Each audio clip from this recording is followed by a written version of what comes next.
Le foyer du lycée technique d'Abidjan-Cocody a été pris d'assaut ce mardi 4 novembre 2025 par les récipiendaires du CFA Daikin METEFPA Development Center, option froid et climatisation de 5 cohortes. Au nombre de 104, ces apprenants ont reçu des mains du ministre de l'Enseignement technique, de la formation professionnelle et de l'apprentissage, Kofi N'Guessan, leur parchemin de fin de formation. Parmi ces apprentis, 10 sont venus de la Guinée-Bissau, fruit du partenariat entre la Côte d'Ivoire et la Guinée-Bissau. Le témoignage de Ouattara Désiré Abdulkader, consul de la Guinée-Bissau en Côte d'Ivoire, est clair. C'est une cérémonie d'humanisme de la Côte d'Ivoire qui tire son petit frère, la Guinée-Bissau, à travers des bourses entières que tenaient ces étudiants.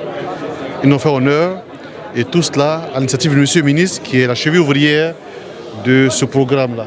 Pour le ministre N'Guessan Kofi, la constitution d'un capital humain qualifié fait partie des priorités contenues dans le plan national de développement 2021-2025. Cette vision entre dans le cadre de la proposition des actions réalistes et réalisables destinées à prendre suffisamment en compte les besoins des jeunes en termes de formation et d'insertion en activité. L'idée, c'est de recruter des jeunes, de scolariser des jeunes diplômés sans emploi et de les spécialiser dans le domaine du froid et de la climatisation.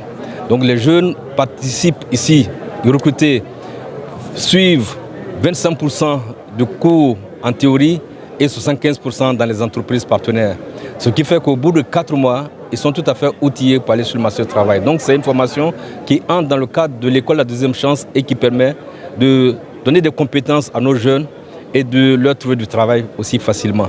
Et pour la cohorte numéro 5, nous avons recruté parmi les apprenants 10 jeunes de la Guinée-Bissau, un pays frère. Dans son allocution, Anem Dokwa Adolphe, directeur du centre de formation Daikin, a donné les statistiques de performance de ces cohortes. La délibération des 104 apprentis sur les 122 ont été déclarés admis au CQP, soit un taux de 85,25%. Au niveau de l'insertion des jeunes en milieu personnel, pour les 2 premières cohortes, nous avons enregistré un taux d'insertion de 64,29%. Satisfaits de leurs résultats et prêts à œuvrer pour leur pays respectif, ces récipiendaires traduisent ici leurs sentiments. Étant jeune, vraiment, c'était pas facile sur notre côté. Voilà, on a vraiment galéré, le chômage là. Et ils ont envoyé là le corps de la deuxième chance. Et la première fois, nous avons échoué peut-être dans la vie. Pour pouvoir vraiment effacer nos lames. Et comme cela, ça nous a donné un métier. Donc, je remercie Dieu. Et je remercie aussi le ministre de Côte d'Ivoire qui a tout fait pour nous. Il nous a soutenus, il nous a encouragés. Et aujourd'hui, on a fini notre cours, on a pris notre diplôme pour rentrer au pays. Et j'espère qu'on va mettre en pratique tout ce qu'on a vu ici. Depuis l'inauguration du centre en juin 2024, ce sont 5 cohortes qui se sont succédées pour un effectif total de 122 apprenants.